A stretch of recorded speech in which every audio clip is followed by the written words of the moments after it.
coming out. Joining me today up here, I want to introduce the folks with me. Next to me is Under Sheriff Derek Wilson, Detective Sergeant Mike Kenny, and Detective Kyle Boyd. Boyd and Kenny are the lead detectives on this case and have been so for the last couple of years. Melissa Simmons, Missy, known to those who knew her and loved her, 15, of Scottville, Michigan, was last seen alive on June 23rd, 1993, near the Scottville Wesco, located at 117 North Main Street in the city of Scottville. Melissa's body would later be recovered in the Pere Marquette River, west of the Indian Bridge off Reek Road in Custer Township. This press conference is to update the public and media on the investigation as information about the recent exhumation of Melissa has been circulating on social media. This remains a very difficult time for Missy's family, and we ask the public refrain from contacting the family direct. We ask that all comments or information be directed to either Detective Kyle Boyd or Detective Sergeant Mike Kenny at the Mason County Sheriff's Office, and their direct number is 843-3475. Detective Boyd's extension is 137, and Detective Sergeant Kenny's extension is 136.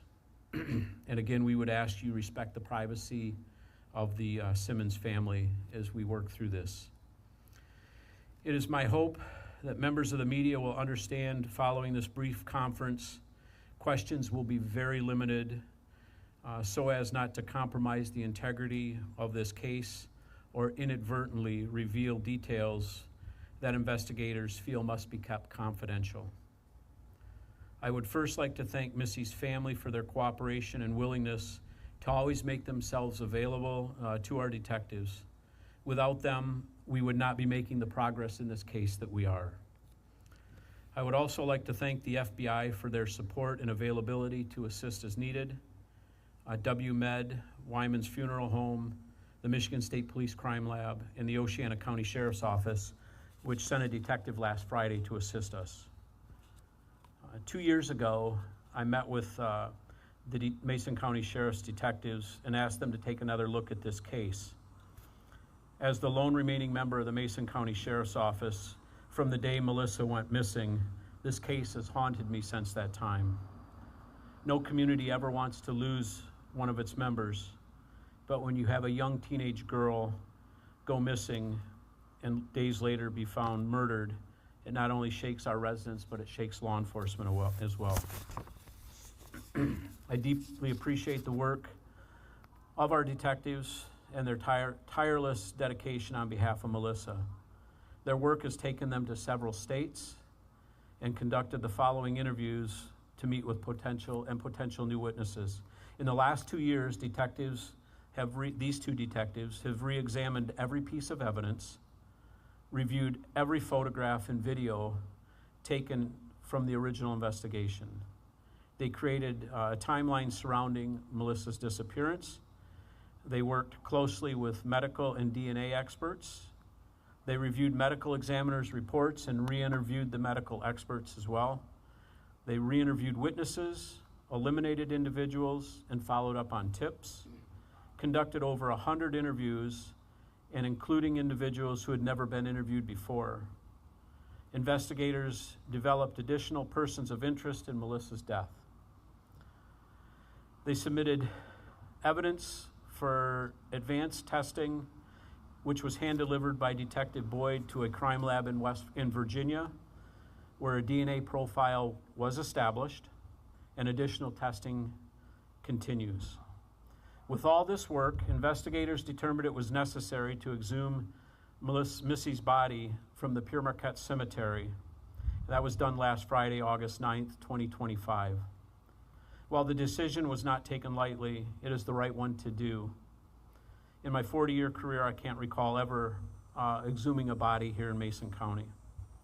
This action was based on information gathered over the past couple of years, and again, I will not be sharing what information it is in order to protect the integrity of this investigation. I would ask the public I would ask this of the public and those who knew Missy.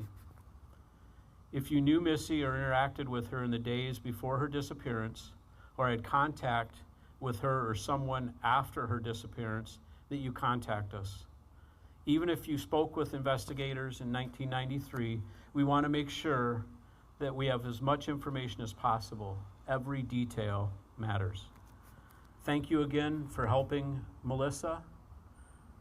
We are committed to this case and will continue with our efforts for as long as it takes to seek justice for Missy, her family, and our community.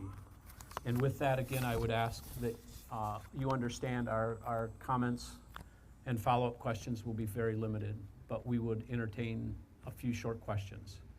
Anyone? So Steve. Obviously you must think this is more than just a fishing expedition. You do have some evidence. It costs money to exhume. You probably had to go through a judge to get that exhumation. So you must have something, though. Can you tell us whatever you can tell us? So again, there was evidence that was determined to be of value that was significant enough that we flew Detective Boyd to Virginia through Reagan National in Washington, D.C. to hand deliver a specimen to a lab in Virginia. And a DNA profile was established, and that analysis continues to this day. And that's what led us to exhuming her body Friday. Yes, sir.